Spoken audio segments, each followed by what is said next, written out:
कोई एब्सेंट हुआ तो? क्लास रिकॉर्डिंग भेज दो। Fees collection? ऑटोमेटिक। मार्केटिंग कैसे करेंगे? टीचमेंट वेबसाइट बना के देगा ना। टीचमेंट? अब पूरे इंडिया को मैथ्स पढ़ाओ सर।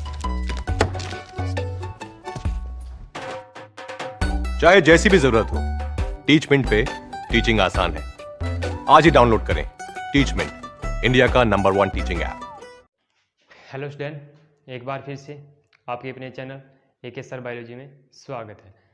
अपना चैप्टर चल रहा था जीवों में जनन, जिसमें आज का अपना टॉपिक रहेगा जीवन चक्र की अवस्थाएं। अपने पिछले लेक्चर के अंदर पढ़ा था जीवन चक्र की अवस्थाएं। जीवन चक्र की अवस्थाएं, जो जीवन चक्र की अवस्थाएं होती है वो कितने प्रकार की होती है? तो 3 प्रकार की होती है। कितने प्रकार की होती है? 3 प्रकार की होती है। देखिए कौन कौन सी है। सबसे पहली आती है किशोरावस्था। कौन सी अवस्था आती है? किशोरावस्था। उसके बाद में दूसरी आती है जनन प्रावस्था। जनन प्रावस्था। और तीसरी आती है उसके दौरान जीर्णावस्था। कौन सी आती है?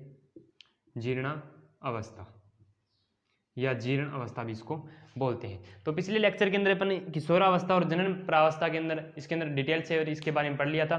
तो आज किसके बारे में चर्चा करेंगे?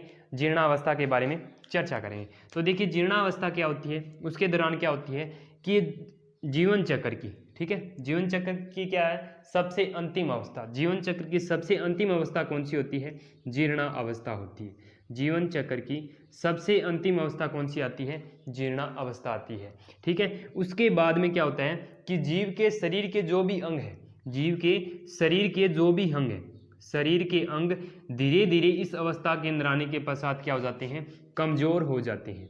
जीर्ण अवस्था के दौरान आने पर क्या होता जाते हैं कि जीव के शरीर के जो भी अंग है वो धीरे धीरे क्या हो जाते हैं? कमजोर हो जाते हैं, धीरे धीरे डैमेज होने लगते हैं, ठीक है। इसके दौरान उसका जीव का शारीरिक और उसकी कार्य क्रिया भी धीरे धीरे क्या हो जाएगी? कमजोर हो जाएगी और अनंततः उसकी जीव की क्या हो जाती है?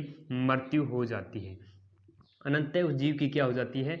मृत्यु हो जाती है। कौन सी अवस्था के दौरान? जीर्ण अवस्था के दौरान। तो उसकी जीव, कोई भी जीव है उसकी किशोरावस्था से उसके जीर्ण अवस्था, ठीक है, या ऐसा बोल सकते हैं जीव के जन्म से लेकर उसकी प्राकृतिक मृत्यु का समय उसका क्या होता है? जीवन काल होता है। क्या होता है उसका? जीवन काल। और जीवन काल का अंतिम चरण कौन सा होता है? जीर्णावस्था होता है। कौन सा होता है? जीर्णावस्था। ये थी अपने जीवन चक्र की अवस्थाएं, 3 अवस्थाएं थी। उसके बाद में अपना आज का अपना नया टॉपिक रहेगा जीवों में लैंगिकता।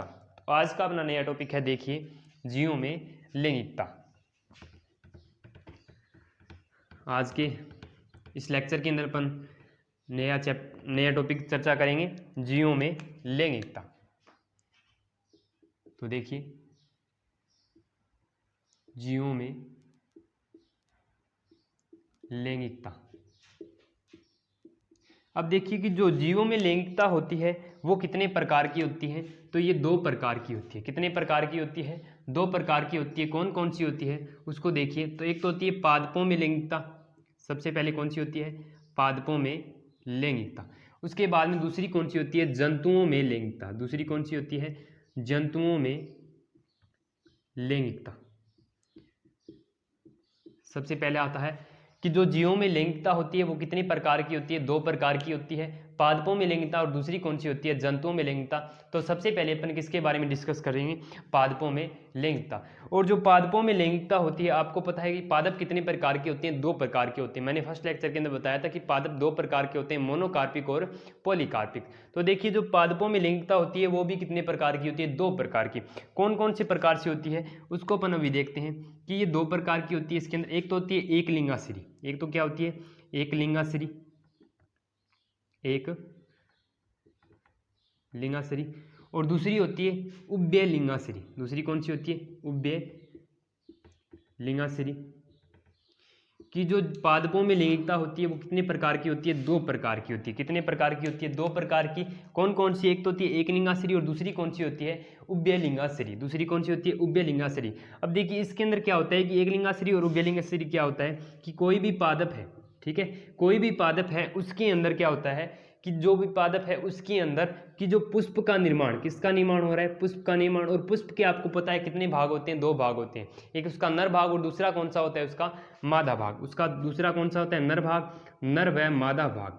ठीक है, इस पादप के अंदर क्या होंगे कि नर व मादा भाग इस पुष्प के अंदर उपस्थित होंगे। ठीक है, उसका नर भाग भी इस पादप के अंदर उपस्थित होगा, उसका मादा भाग इसके अंदर उपस्थित होगा। नर भाग जैसे उसका क्या हो गया, पुंकेसर हो गया, मादा भाग उसका क्या हो गया, जैसे स्त्री केसर हो गया। ठीक है, तो उभयस्थ लिंगाश्री पादपों के अंदर क्या होता है, इसका नर भाग व मादा भाग दोनों पुष्प क्या होते हैं, इसके अंदर उपस्थित होते हैं। कोई भी अपने पास पादप है, देखो मान लो कि ये अपने पास क्या है, कोई पादप है। ठीक है, ये अपने पास कोई पादप है, तो इसके अंदर जो भी पुष्प है, कि मान लो ये पुष्प है, तो इस पुष्प के अंदर नर पुष्प भी होगा इस पादप के अंदर, और मादा पुष्प भी होगा। दोनों पुष्प इसके अंदर क्या होते हैं, पाए जाते हैं। कौन से पादपों के अंदर, उभयलिंगाश्री पादपों के अंदर। कि उभयलिंगाश्री पादपों के अंदर क्या होते हैं, उसका नर पुष्प और मादा पुष्प दोनों क्या होते हैं, उपस्थित होते हैं। ऐसा कौन कौन से पादपों के अंदर पाया जाता है, तो इसके अपन एग्जाम्पल देखेंगे अभी। तो दूसरा कौन सा है, एक लिंगाश्री। दूसरा कौन सा है, एक लिंगाश्री। एक लिंगाश्री के अंदर क्या होते हैं कि ऐसे पादप जिसके अंदर नर व मादा भाग दोनों क्या होते हैं, अलग अलग पादप के अंदर पाए जाते हैं। ठीक है, कि दोनों एक ही पादप पर पाए जाते हैं, उसे तो क्या बोलते हैं, उभयलिंगाश्री पादप बोलते हैं। ठीक है, नर भाग और मादा भाग दोनों क्या होते हैं, एक ही पादप के अंदर पाए जाते हैं, उसे क्या बोलते हैं, उभयलिंगाश्री। लेकिन ऐसा पादप जिसके अंदर नर भाग व मादा भाग दोनों अलग अलग पादपों पर पाए जाते हैं। नर भाग व मादा भाग दोनों क्या होते हैं, अलग अलग पादपों पर पाए जाते हैं। नर व मादा भाग दोनों क्या होते हैं, अलग अलग पादपों पर पाए जाते हैं, अलग अलग पादपों पर पाए जाते हैं। तो ऐसा किसके अंदर देखा जाता है, तो इसका एग्जाम्पल हो गया जैसे पपीता हो गया। इसका एग्जाम्पल क्या हो गया, एकलिंगी का पपीता हो गया। तो पपीता के पादप के अंदर क्या होता है कि उसका नर भाग अलग पादप पर होता है और उसका मादा भाग क्या होता है, दूसरे पादप पर होता है। एक पादप पर उसका नर व मादा भाग दोनों नहीं होते, अलग अलग पादपों पर उसके नर व मादा भाग पाए जाते हैं। ऐसा किसके अंदर देखा जाता है, पपीते के अंदर। उसके अलावा उभयलिंगाश्री का एग्जाम्पल देखें तो उभयलिंगाश्री का एग्जाम्पल हो जैसे मक्का हो गया। क्या हो गया, मक्का हो गया। मक्का के पादप के अंदर क्या होते हैं, उसके नर व मादा पुष्प दोनों ही क्या होते हैं, एक ही पादप पर पाए जाते हैं। उसके अलावा जैसे कारा हो गया, दूसरा एग्जाम्पल क्या हो गया, कारा। अब ये कारा क्या है, ये एक प्रकार का क्या है, सेवाल है। ये क्या एक प्रकार का सेवाल है, जिसपे उसका नर पुष्प व मादा पुष्प दोनों एक ही पादप पर क्या होते हैं, पाए जाते हैं। क्या होते हैं, एक ही पादप पर पाए जाते हैं। तो ये था अपने पादपों में लैंगिकता कितने प्रकार की, 2 प्रकार की, एक लिंगाश्री और दूसरी कौन सी है, उभयलिंगाश्री। और यहाँ से अपने पुष्प के अंदर देखें, पुष्प के भाग देखें, तो यहाँ से देखिए कि जो पुष्प होता है उसमें लैंगिकता कितने प्रकार की होती है, तो उसमें भी कितने प्रकार की होती है, 2 प्रकार की। कितने प्रकार की होती है, 2 प्रकार की। कौन कौन सी होती है वो भी देखिए, कि पुष्प होता है वो भी कितने प्रकार का होता है। पुष्प लैंगिकता के आधार पर कितने प्रकार का होता है, 2 प्रकार का होता है। कितने प्रकार का होता है, 2 प्रकार का। एक तो होता है एकलिंगी पुष्प, कौन सा होता है, एकलिंगी पुष्प। और दूसरा कौन सा होता है, द्विलिंगी पुष्प। दूसरा कौन सा होता है, द्विलिंगी पुष्प। तो देखिए एकलिंगी और द्विलिंगी क्या है यहाँ पे, कि जो पुष्प होते हैं वो भी कितने प्रकार के, 2 प्रकार के, एकलिंगी पुष्प और दूसरा कौन सा होता है, द्विलिंगी पुष्प। दूसरा कौन सा आता है, द्विलिंगी पुष्प। तो द्विलिंगी पुष्प देखिए सबसे पहले क्या होता है कि इसके अंदर पुष्प के 2 भाग कौन कौन से होते हैं, उसका नर भाग और मादा भाग। नर भाग उसका क्या होता है, उसका पुंकेसर होता है। नर भाग क्या होता है, उसका पुंकेसर होता है। और दूसरा उसका मादा भाग क्या होता है, उसका स्त्री केसर होता है। क्या होता है, उसका स्त्री केसर होता है। ठीक है, तो द्विलिंगी पुष्प के दौरान क्या होता है कि इस पुष्प के अंदर उसका पुंकेसर व स्त्री केसर दोनों एक ही पुष्प पर पाए जाते हैं। दोनों एक ही पुष्प पर पाए जाते हैं, उसे क्या बोलते हैं, द्विलिंगी पुष्प बोलते हैं। समझ में आ रहा है ना, कि इसके अंदर पुंकेसर व स्त्री केसर, पुष्प के पुंकेसर व स्त्री केसर भाग दोनों एक ही पुष्प पर क्या होते हैं, उपस्थित होते हैं, उसे क्या बोलते हैं, द्विलिंगी पुष्प बोलते हैं। और ऐसा पुष्प जिसमें एकलिंगी के अंदर क्या होता है, उसके अंदर पुंकेसर और दूसरा उसका कौन सा भाग हो गया, स्त्री केसर हो गया। कि पुष्प के ऐसे भाग, स्त्री केसर, पुष्प के स्त्री केसर और पुंकेसर दोनों भाग क्या होते हैं, एक पुष्प पर नहीं पाए जाते, दोनों क्या होते हैं, अलग अलग पुष्पों पर पाए जाते हैं। उन्हें क्या बोलते हैं, एकलिंगी पादप बोलते हैं। ऐसे पादप जिनके अंदर पुंकेसर व स्त्री केसर दोनों क्या होते हैं, अलग अलग पादपों पर पाए जाते हैं, उन्हें क्या बोलते हैं, एकलिंगी पादप बोलते हैं। और ऐसे पादप जिसमें स्त्री केसर और पुंकेसर दोनों भाग एक ही पादप पर पाए जाते हैं, उन्हें क्या बोलते हैं, द्विलिंगी पुष्प बोलते हैं। क्या बोलते हैं, द्विलिंगी पुष्प। और द्विलिंगी पुष्प का एग्जाम्पल क्या हो गया, जैसे मक्का हो गया। क्या हो गया, मक्का हो गया। और इसका एग्जाम्पल जैसे दूसरा अपने पीछे पड़ा था, कारा हो गया। क्या हो गया, कारा। इसका एग्जाम्पल जैसे क्या हो गया, पपीता हो गया। क्या हो गया, पपीता। और दूसरा क्या हो गया, तरबूज हो गया। क्या हो गया, तरबूज हो गया। ये किसके एग्जाम्पल हो गए? एकलिंगी पुष्प। और ये किसका हो गया? द्विलिंगी पुष्प का क्या हो गया? एग्जाम्पल हो गया। ठीक है, इसमें ये था जीवों में लैंगिकता में सबसे पहले कौन सा था?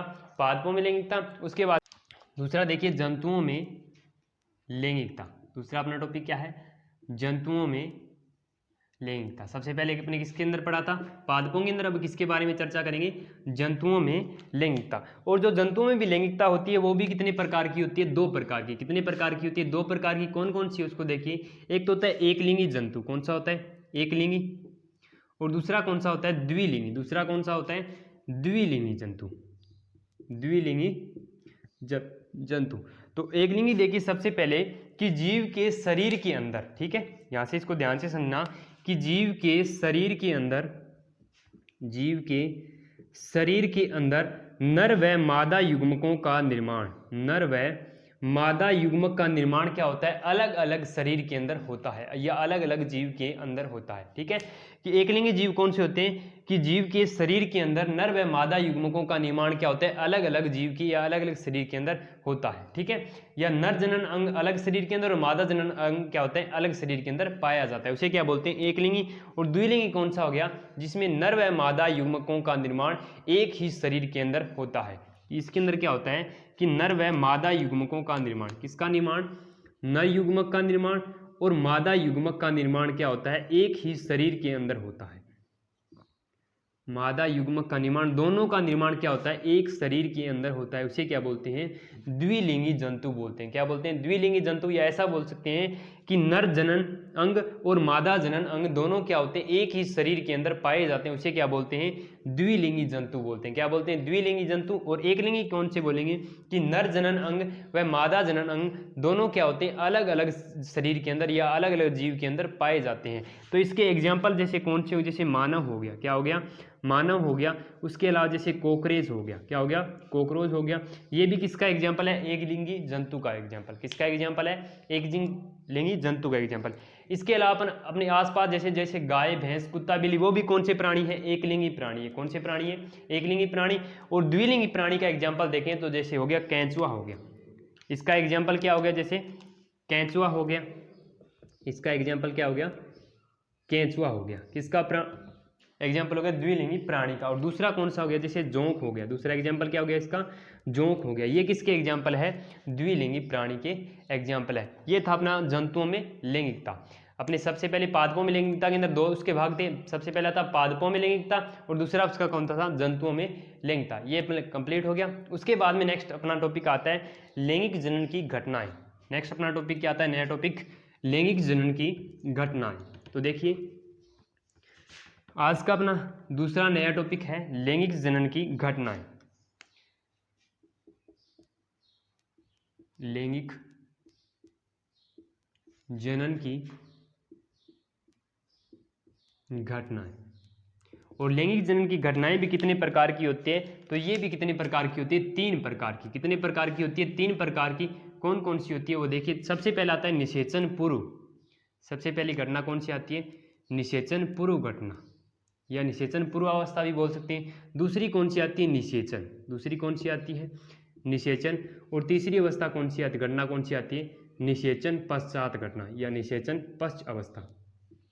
निषेचन पश्चात। ठीक है, जो लैंगिक जनन की घटनाएं हैं वो कितनी होती है? 3 होती है। सबसे पहले निषेचन पूर्व, दूसरा निषेचन और तीसरी कौन सी होती है? निषेचन पश्चात। अब इन तीनों में एक पॉइंट क्या है?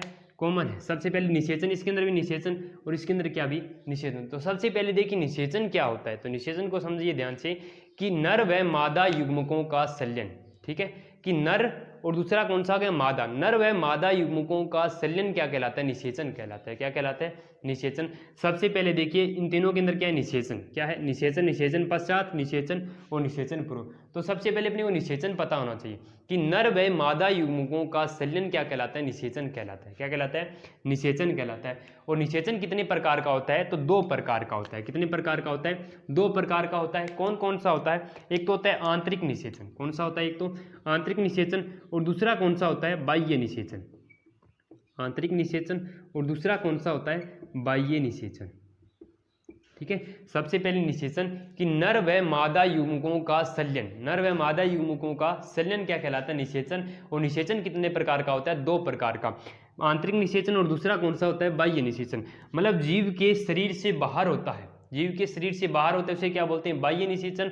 और जो जीव के शरीर के अंदर होता है उसे क्या बोलते हैं, आंतरिक निषेचन बोलते हैं। इसको अपन आगे डिटेल के अंदर पढ़ेंगे। अब इससे पहले आता है निषेचन पूर्व। निषेचन पूर्व मतलब निषेचन से पहले होने वाली घटना। तो यहाँ पे क्या हो रहा है कि नर व मादा युग्मकों का संलयन, नर युग्मक का और दूसरा किसका, मादा युग्मक का, नर युग्मक का और मादा युग्मकों का क्या हो रहा है, संलयन हो रहा है। और संलयन होने की प्रक्रिया क्या कहलाती है, निषेचन कहलाती है। तो यहाँ पे नर व मादा युग्मकों का संलयन हो रहा है, किसके दौरान, निषेचन। और ये क्या है, निषेचन पूर्व। मतलब इन युग्मकों का पहले क्या होगा, निर्माण होगा, फिर उसके दौरान क्या होगा, संलयन होगा। तो जो निषेचन पूर्व अवस्था है उसके दौरान क्या होगा, पहले युग्मकों का क्या होगा, निर्माण होगा। अब निर्माण क्या होता है, अलग अलग शरीर के अंदर होता है। निर्माण के पश्चात युग्मकों का क्या होगा, स्थानांतरण होगा। ठीक है, तो निषेचन पूर्व घटना के अंदर क्या होता है, युग्मकों का निर्माण और युग्मकों का क्या होगा, स्थानांतरण होगा। नर युग्मक किसके पास जाएगा, मादा युग्मक के पास, उसका स्थानांतरण होगा। और स्थानांतरण के पश्चात उसका क्या होगा, संलयन होगा। क्या होगा, उसका संलयन क्या कहलाएगा, निषेचन। तो निषेचन पूर्व घटना के अंदर क्या होता है, एक तो होता है उसका युग्मक जनन। युग्मक जनन मतलब युग्मक का क्या होगा, निर्माण होगा। सबसे पहले क्या होगा, युग्मक का निर्माण। फिर युग्मक के निर्माण के पश्चात उन युग्मकों का क्या होगा, स्थानांतरण। किसका स्थानांतरण, युग्मकों का स्थानांतरण। ठीक है, युग्मकों का निर्माण हो गया अलग अलग शरीर के अंदर। अब युग्मकों का क्या होगा, स्थानांतरण। नर युग्मक किसके पास जाएगा, मादा युग्मक के पास, फिर उसके पास का क्या होगा, उसका संलयन होगा। नर मादा युग्मकों का होगा संलयन। कौन सी अवस्था के अंदर, निषेचन घटना के अंदर। ठीक है, उसके बाद पश्चात तीसरी अवस्था कौन सी आती है, निषेचन पश्चात। तो मतलब निषेचन के बाद होने वाली घटना। ठीक है, संलयन के पश्चात नर व मादा युग्मकों का संलयन हो गया। उसके पश्चात क्या होगा, संलयन के दौरान किसका निर्माण होगा, युग्मनज का निर्माण होगा। किसका निर्माण होगा, युग्मनज, या इसको क्या बोलते हैं अपन, जाइगोट बोलते हैं। क्या बोलते हैं, युग्मनज या जाइगोट बोलते हैं। तो निषेचन पश्चात घटना के दौरान क्या होगा, किसका निर्माण होगा, युग्मनज का निर्माण। किसका निर्माण होगा, युग्मनज का निर्माण। सबसे पहला पॉइंट क्या होगा इसके अंदर, किसका निर्माण होगा, युग्मनज का निर्माण। और फिर युग्मनज से किसका निर्माण होगा, भ्रूण का निर्माण। किसका निर्माण होगा, भ्रूण का। युग्मनज क्या, ये जाइगोट है, और जाइगोट से किसका निर्माण होगा, भ्रूण का निर्माण। तो दूसरा पॉइंट क्या होगा, दूसरा क्या होगा इसमें, भ्रूणोद्भवन। यहाँ पे क्या होगा, भ्रूणोद्भवन। दूसरा क्या हो गया, भ्रूणोद्भवन। भ्रूणोद्भवन। ठीक है, तो निषेचन के पश्चात वाली घटना के अंदर क्या होगा, सबसे पहले युग्मनज का निर्माण, फिर युग्मनज से किसका निर्माण होगा, भ्रूणोद का निर्माण या भ्रूणोद्भवन बोल सकते हैं इसके अंदर। ठीक है, तो निषेचन जो लैंगिक जनन की घटनाएं हैं, कितनी घटनाएं, 3 घटनाएं।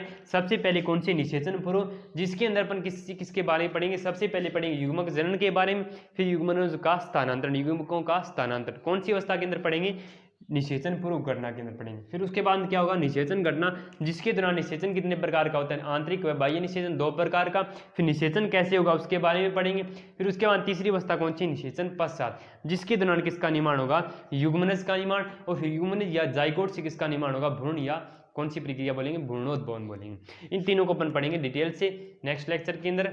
आज के लिए इतना ही, धन्यवाद।